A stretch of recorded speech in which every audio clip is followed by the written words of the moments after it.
بسم اللہ الرحمن الرحیم۔ السلام علیکم ورحمۃ اللہ وبرکاتہ۔ سید حسن عباس نقوی آج پھر ایک بہت ہی اچھا وظیفہ لے کے حاضر آپ کی خدمت میں۔ تو معزز ناظرین، اگر آپ بیٹے کے خواہش مند ہیں تو انشاءاللہ، یعنی آپ چاہتے ہیں کہ بیٹا ہو، تو انشاءاللہ یہ کسی آپ سفید کاغذ پہ لکھ کے رکھ لیں کہ انشاءاللہ جو آج میں آپ کو بتانے جا رہا ہوں، یہ زبردست وظیفہ ہے، آپ اس کو سفید کاغذ پہ لکھ لیں، اس لیے کہ لکھ کے اس کو بند کر کے رکھ لیں کہ انشاءاللہ 100% بیٹا ہی ہوگا انشاءاللہ۔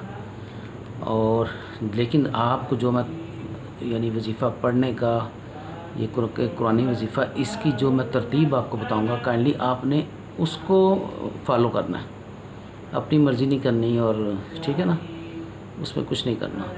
آپ نے اپنے جو میں طریقہ آپ کو بتانے لگا ہوں ویسے ہی کریں گے تو انشاءاللہ کوئی مایوسی نہیں ہوگی، ٹھیک ہے۔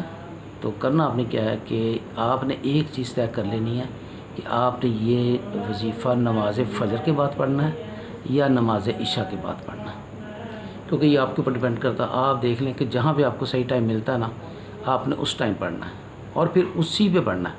یہ نہیں ہو سکتا کہ ایک دن آپ فجر میں پڑھیں اور ایک دن آپ عشاء کی نماز کے بعد پڑھیں۔ چھوٹی سی قرآن پاک کی صورت ہے، سورہ کوثر، ٹھیک ہے۔ انا اعطیناک الکوثر فصلی لربک وانحر ان شانئک هو الابتر، ٹھیک ہے۔ 3 آیتوں پہ یہ پوری سورہ کوثر ہے۔ آپ نے اس کو 101 دفعہ پڑھنا ہے۔ اس سے پہلے آپ نے 5 دفعہ درود پاک پڑھنا ہے اور پھر 101 دفعہ یہ پڑھنا ہے نماز عشاء یا نماز فجر کے بعد۔